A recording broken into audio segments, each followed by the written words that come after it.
Hey everyone, Marty Bodie here. I purchased a new seat for my 2024 Harley Street Glide. This is the stock seat that's on it. Stock seat is not bad. It's an improvement over the previous generation. Matter of fact, yesterday I rode 498 miles on that stock seat. Yesterday morning I rode the tail of the Dragon and then rode home, which was by the time I got to the tail of the Dragon from Asheville and then back home, it said 498 miles. Now, at about the 300 mile mark, I was getting uncomfortable. But I had ridden almost 400 miles the day before, and I thought, man, this seat's not that great. But I took a little bit longer break than I normally take, got back on the bike. The last 200 miles was pain-free. And of course, the last 94 miles, I was in and out of the rain, so my bike's dirty. I'm gonna pop my tour pack off, have a little better access to that rear bolt. And I'll probably do a little cleaning there with the tour pack out of the way. It looks like the passenger strap is attached to the bike. I was thinking on my 19 Street Glide it was attached to the seat, because I was thinking on my 19 Street Glide all I had to do was undo the back bolt, the seat would come off. So I've still got to undo the back bolt. The strap, I don't know if I have to look and see if I pull the side panels or not. I know some motorcycles there's another bolt under here. I don't think Harley has one under there unless they change that. The previous generation seats do not fit on the 24 Street Glide and Road Glide, and so there's limited options. I think Saddleman's already offering a seat for it, and Mustang, of course, Harley Davidson. I went with the Sundowner seat. They're not offering the hammock seat yet. So I got the Sundowner. I had the Sundowner on a previous Street Glide and was happy with it. Matter of fact, it's in the box here. I went to the dealership, picked it up. They did not have it in stock. They had to order it for me. And see if I can get the plastic off here. Not very, it's quite a bit wider. With my wife or kids ride, I think that's definitely going to be more comfortable. So let me put it on and finish up the video. And I want to know if you have swapped the seat out yet. If you ride long distances, I'm talking 5, 6, 7, 800 miles in a day, most people swap out the stock seat. So I'm going to do that because there are those times I do ride very long distances, and let you see what it looks like. I mean, there's a lot of space here too with the tour pack that'll be filled in with the touring seat. So I'm eager to check it out. So stay tuned and you'll see what I like or maybe don't like about my Harley Sundowner seat. I've often referred to myself as mechanically challenged, because something that should be a 2-minute job sometimes can take 2 hours. I'll strip a bolt or whatever, but in this case, seat came off real easy. Typical Harley fashion, bolt there, and then the strap. I may have to use the new strap that came with it. This one may not be long enough. See, it's very dirty. I'll do a little wiping off. So here's a comparison of the stock seat there, and then the Sundowner. I think you notice, well, there's difference both the driver and the passenger section. I don't know if that little metal emblem there will become bothersome after a while, but that's what the two seats look like. I'm eager to get it on and give it a try. And it came with a new strap. I'll see if the old one will work or if I have to use the new strap. Well, that's strange. The original one bolted on here, and here the original strap, but if I do that one this way, it is way too long. So I actually looked at the instructions. There's a couple of bolts on the fender underneath the seat. It'll hook into those, and I guess the seat holds it in place because I didn't see any nuts that came with the seat. So let me go back and look at the instructions again, and I don't need that much strap, obviously. So let me follow the instructions, see how it turns out. Well, I didn't intend for this to be a how-to video. I mean, how hard is it to put a seat on? But I noticed when I took the stock seat off, I saw these two bolts here, and if I'm reading the directions correctly, the strap for the Sundowner seat bolts there, runs through there, and I guess I'm gonna have to slide the seat through there underneath here to put the bolt on. and let's see how that works out for me. Remember what I said about a 2-minute job taking 2 hours? I slid the seat underneath the strap, but I used a little too much finesse where you bolt the seat on in the back, it popped loose. But I remember seeing a trick, so instead of string, I used a piece of wire, ran through there, tied a knot, gonna pull it up, hopefully. Again, I intend this to be a how-to video because I'm not very... I'll put the clip back on it, cut the wire, pull it back out, and hopefully I'll be good to go. I can't believe I knocked that little bolt out. I've never done that before, the little nut in the seat, but I'm glad I saw that trick. Something fanatic, I think, when I saw him put a seat on. Somebody I saw on YouTube used this trick. So let me put the clip on there, hopefully, and cut my wire, pull it out, put the seat on. So a little technical difficulty, but that's par for the course for me. Okay, I got it on. I got the nut back in place, put the Sundowner seat on it. Without the tour pack, the stock seat looks better, probably, but I'm going to be running the tour pack most of the time, and I go for comfort over fashion anyway. Function's more important for me. I mean, I've already added the tall windshield, now the better seat, and the tour pack for function. So let me put the tour pack on and let you see what it looks like with the tour pack. And I did have to slide the seat down through the strap. The strap did bolt onto the bottom of the seat as the instructions said. I just assumed this strap would have bolted on like the previous seat did, but why they made the change, I don't know. But let me put the tour pack on, let you see what it looks like. Still can't believe I'm filming my bike with it this dirty. I should have gave it a bath first. So it looks much better with the tour pack on. It does fill in some of that gap in there. I'm hoping it'll set me up a little higher. Let me see over that windshield better, because that Harley windshield has distortion in it. Overall, I'm pleased with the look. Now, just need to take it for a test ride, and really, I really won't know how much I like it till I've done 500 miles on it.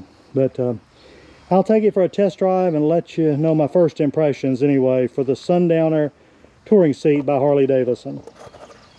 All right, here's my opportunity to give you my first impressions of the Harley Davidson Sundowner seat for the 2024 Road Glide and Street Glide. As I mentioned earlier, it also fit on the 2023 CVO Road Glide and Street Glides.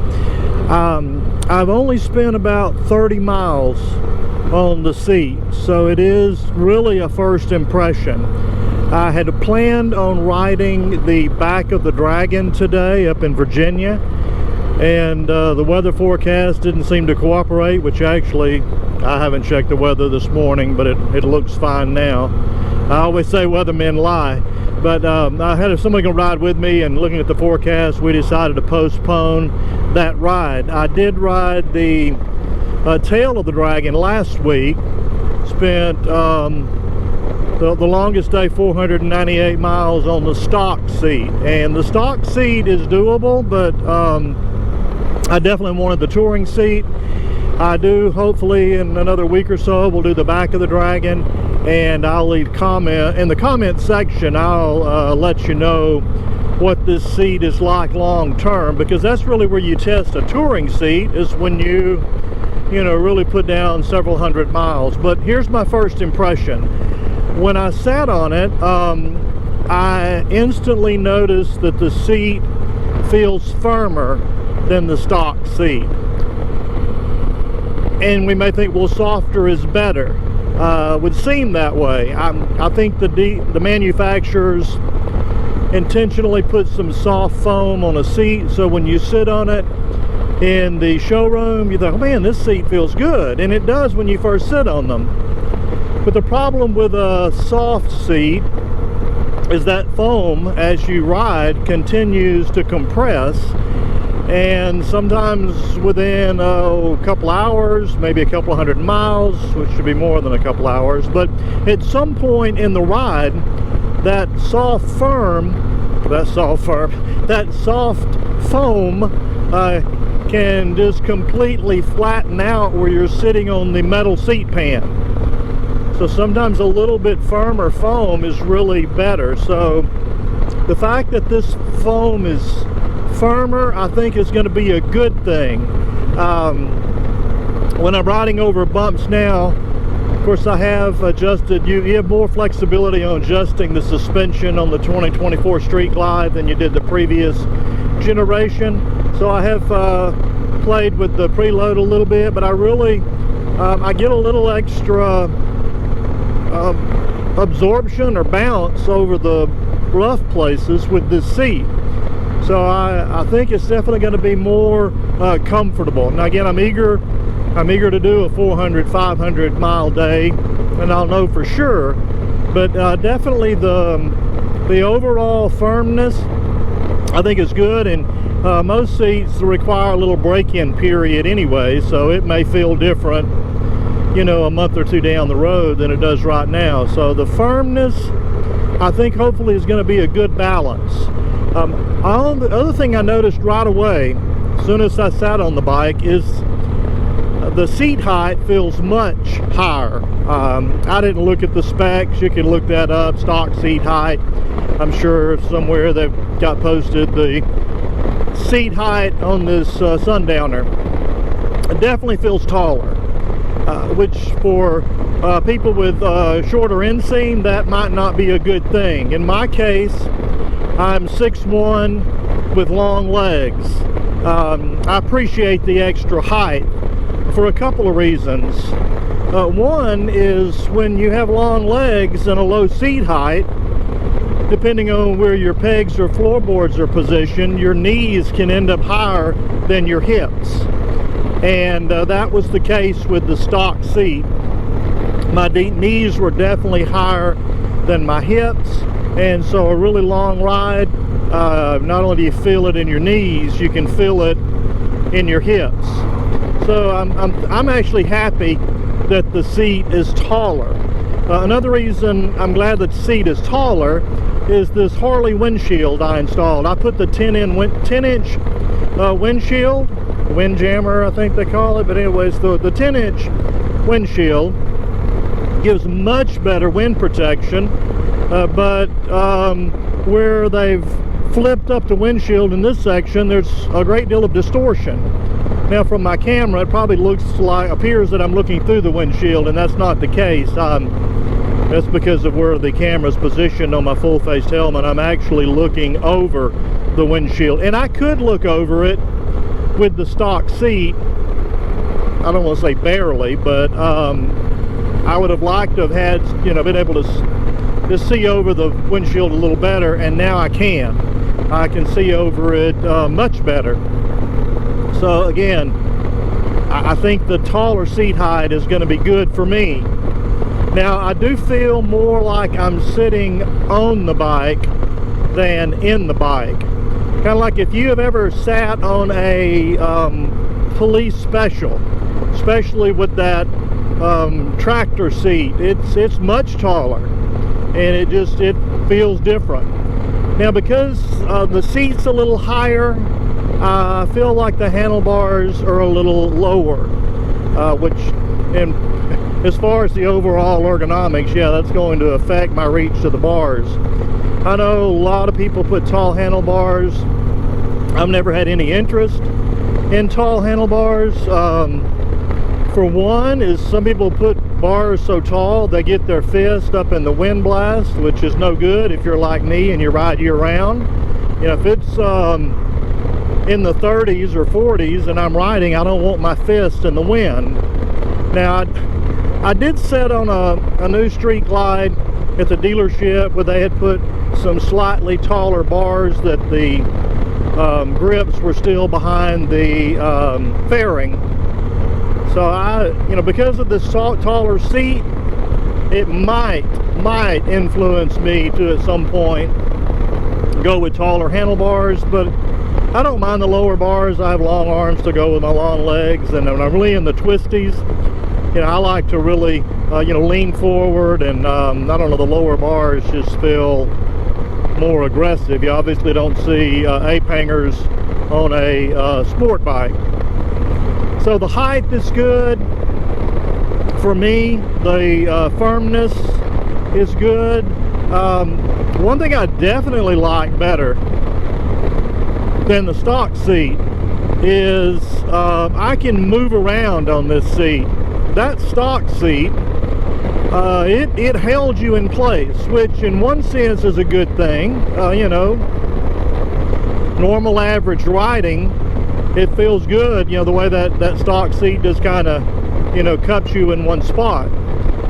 But there's no room for movement on this seat, and the movement, I need the movement sometime after 400 or 500 miles, just being able to slide an inch farther forward, or I'll even kind of momentarily get up on the passenger seat or get up on the curved part of the driver's seat. I couldn't do that with the stock seat. That metal seat pan, if I tried to inch up like I was going to move toward the passenger seat, that stock metal seat pan was uncomfortable. I thought, you know, there's no way I can move backward at all, or forward for that matter.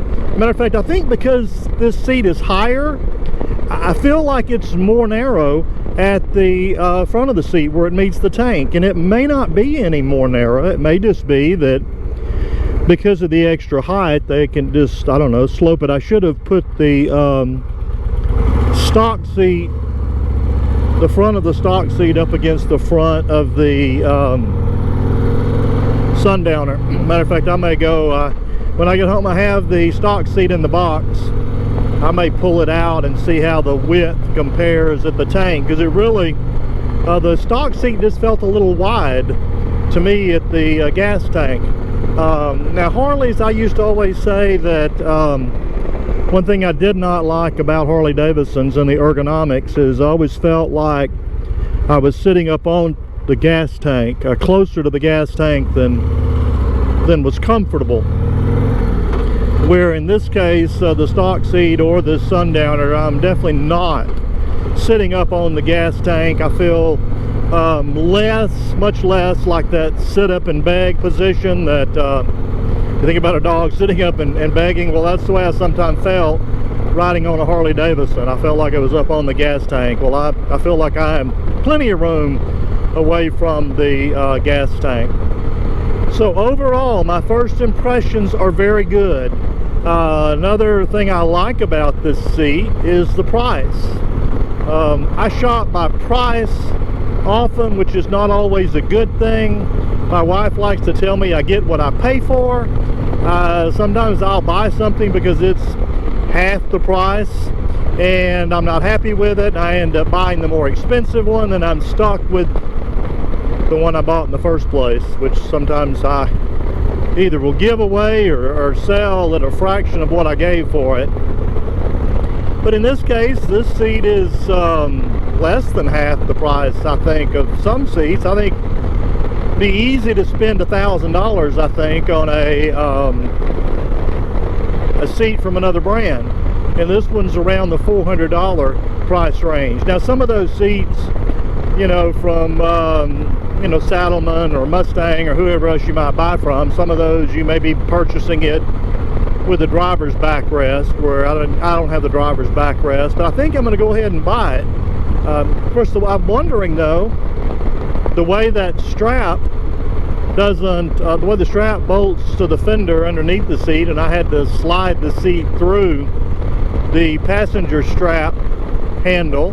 If the docking hardware for the driver's backrest was also mounted under the seat, if you know how hard it would be to slide that the seat through the strap, I might end up having to cut this long strap and mount it the way the stock strap was mounted. I just thought it was strange they changed the mounting configuration on this seat over the stock seat, but you saw that in my what turned into be sort of a install video. I was just going to strictly do a review. I thought, you know, there's no issues in removing a Harley seat. Generally, you know, one bolt, you slide it off, slide the new one on, put the bolt back, and it seemed like to me the straps used to come attached to the seat. You didn't even have to deal with that passenger strap. But again, overall, my first impressions are good. See, right now I'm decided to move back a little bit. Like I said, I've done, well, 42 miles now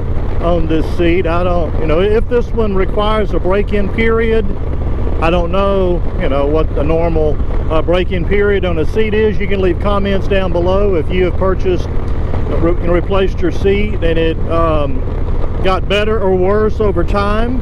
Be sure and comment down below.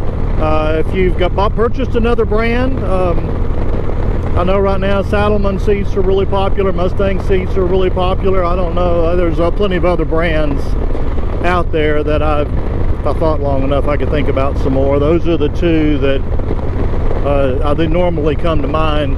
But again, overall, my first impressions are very good. I'm eager to do, you know, 400, 500, 600, 700 miles on this seat in one day.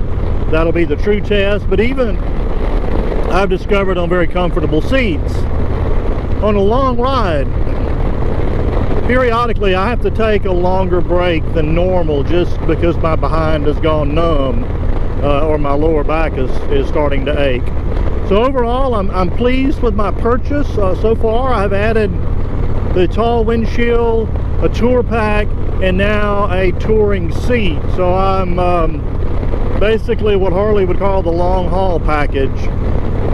Comfort wise, I may put some passenger floorboards for my wife, but the passenger pegs are pretty wide on here, and my wife's been on one short ride with me so far. She said the passenger pegs were not bad. So overall, comfort, I'm pleased with this motorcycle. I think it's much more comfortable than the 2019 Street Glide that I purchased new back in 19. And be sure and like and subscribe if you enjoy the content. I do mostly motorcycle content, but I'm going to continue to do multiple reviews on this bike, and of course cover trips. I did recently the tail of the Dragon. I rode with Adam Sandoval and Great American Convoy this summer, as I did last year, which was a blast. So I'll be continuing to cover motorcycle related events. And remember, if you like to ride as much as you can, because one day we're all going to be too old to ride.